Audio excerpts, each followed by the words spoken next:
হাসি, তুমি? কি ব্যাপার? তুমি কাউকে না বলে এখানে চলে এসেছো? চলো বাড়ি চলো।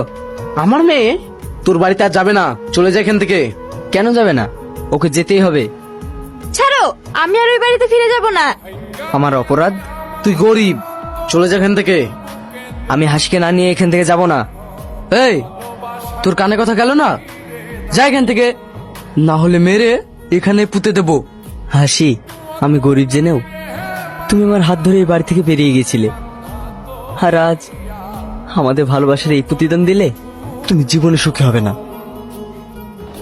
হ্যালো আমি হাসি, ডিভোর্স পেপার পাঠিয়ে দিয়েছি, সইটা করে দিও।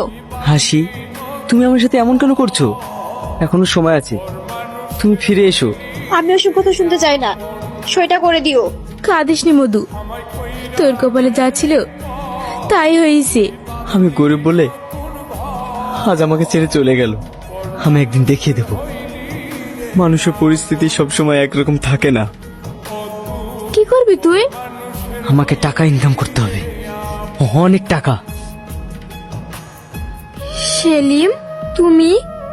যাক, চিনতে পেরেছো তাহলে? হ্যাঁ। স্বামী, সংসার নিয়ে ভালোই আছো তাহলে? আর ভালো। কেন, তুমি তো সুখের আশায় আমাকে ছেড়ে দিয়ে চলে এসেছো। তোমার স্বামী কোথায়? ওর তো বিয়ে হয়নি, স্বামী কোথায় পাবে? হাসি, এসব কি বলছে? আমি বলছি এটা সত্যি। ওর বিয়ে হওয়ার কথা ছিল, কিন্তু বিয়ের আগের দিন রাতের বেলা হবু স্বামী বিয়ের বাজার করে বাড়ি ফিরছিল, তখন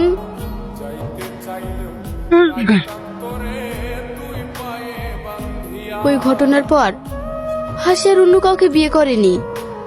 ও, যেমন কর্ম তেমন ফল। আসলে কি জানো, কারো বিচার হয় উপরে গিয়ে, আবার কারো কারো দুনিয়ায় বেঁচে থাকতে বিচার হয়ে যায়। যাই হোক, সবার সব সময় তো আর একরকম যায় না। আমি এখন ভালোই আছি। বিদেশে 4 বছর থেকে নিজেকে পরিবর্তন করে বাড়ি ফিরছি। ভালো থেকো, আসছি। মা, অ্যাঙ্কেলটা কে তোমাকে এমন ভাবে কথা বললো?